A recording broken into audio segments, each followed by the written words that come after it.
जय बजरंगबली। दोस्तों, कहानी सुनकर पहले आप सबसे रिक्वेस्ट है कि प्लीज़ कमेंट में जय बजरंगबली लिख दें और तो प्लीज़ आप अंत तक सुने और अच्छा लगे तो लाइक शेयर और चैनल सब्सक्राइब करके ऑल का बटन दबा दें। हनुमान जी की अनसुनी कहानियाँ। हनुमान जी कलयुग के सबसे लोकप्रिय देवों में से एक हैं और पूरे भारत में पूजे जाते हैं। हनुमान जी को शक्तिशाली और कर्तव्यनिष्ठ बताया गया है।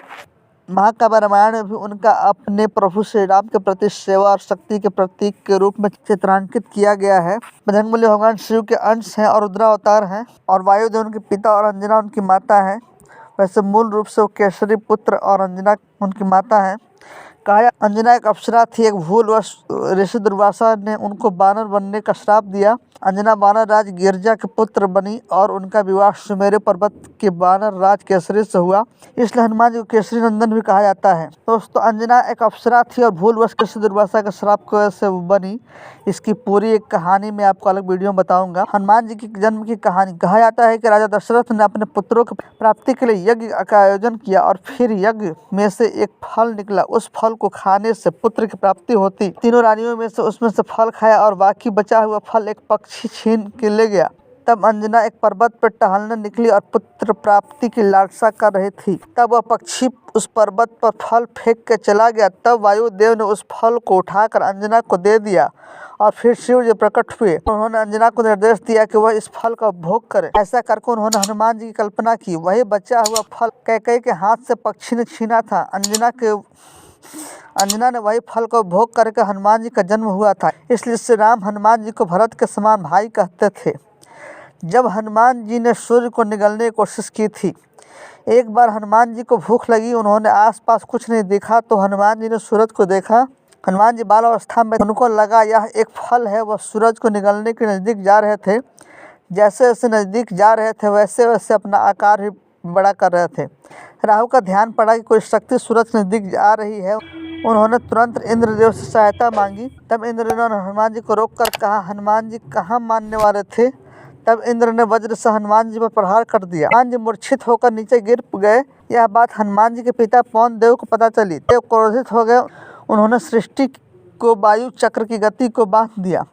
अचानक से हवा रुक गई। जीवों का दम घुटने लगा। देवताओं को चिंता हुई कि इस प्रकार वायु के थम जाने से तीनों लोक की गति रुक जाएगी। हनुमान जी की शक्तियाँ। संकट के समाधान के लिए सारे देवता जाकर पवन देव से इंद्र के किए की क्षमा मांगने लगे। उन्होंने शांत करने के लिए सभी देवताओं ने अपनी अपनी शक्तियाँ और वरदान देने लगे। जैसे ब्रह्मा ने अमरता का वरदान दिया और कहा कि अपनी इच्छा से अपनी उपस्थिति बदल सकेंगे। सूर्यदेव ने कहा कि वह अपनी ऊर्जा और चमक का एक हिस्सा देंगे और जब चाहे उन्हें वेद का ज्ञान भी सिखाएंगे। वरुण ने कहा कि वह लंबी उम्र के बावजूद वह पानी के प्रभाव से अप्रभावित रहेंगे। यम देवता ने कहा कि उन्हें कभी यम यातना से डरना नहीं पड़ेगा। विश्वकर्मा ने उन्हें वरदान दिया कि उनके द्वारा बनाए गए किसी भी शस्त्र से उन्हें कोई आहत नहीं होगी। कुबेर ने उनकी गदा प्रदान की और युद्ध में विजय बने रहने का आशीर्वाद दिया। इस प्रकार देवताओं द्वारा दी गई शक्तियों से हनुमान धन्य हो गए। हनुमान जी को श्राप। इस प्रकार हनुमान जी थोड़े बड़े हुए। वह बड़े शरारती थे। वो जंगल में रहने वाले ऋषियों को बड़े परेशान करते थे। उनके नटखट से परेशान होकर एक ऋषि ने उनको श्राप दिया कि वे अपनी सारी शक्तियों को इसी क्षण भूल जाएं। माता अंजना को पता चला तो माता ने बालक की भूल का पश्चाताप किया और ऋषि से क्षमा मांगी। तब ऋषि ने बताया कि जब उसे शक्ति की सबसे ज़्यादा आवश्यकता होगी तब उसे कोई याद दिलाएगा, तब उसे अपनी सारी शक्तियों का स्मरण हो जाएगा। सीता माता की खोज। जब श्री राम अपनी पत्नी सीता और भाई लक्ष्मण के साथ वन में थे तो अपने पिता राजा दशरथ को अपने सबसे छोटी रानी कैकेयी को दिए गए वरदान का पालन करने के लिए तब सीता का अपहरण लंका का राक्षस रावण ने किया था। जरूरत की इस समय में हनुमान जी ने श्री राम और लक्ष्मण से मुलाकात की और उन्हें किष्किंधा के निर्वासित राजा सुग्रीव के पास ले गए। श्री राम की वजह से सुग्रीव ने अपने बड़े भाई बाली को मार डाला और किष्किंधा गद्दी फिर से हासिल कर ली।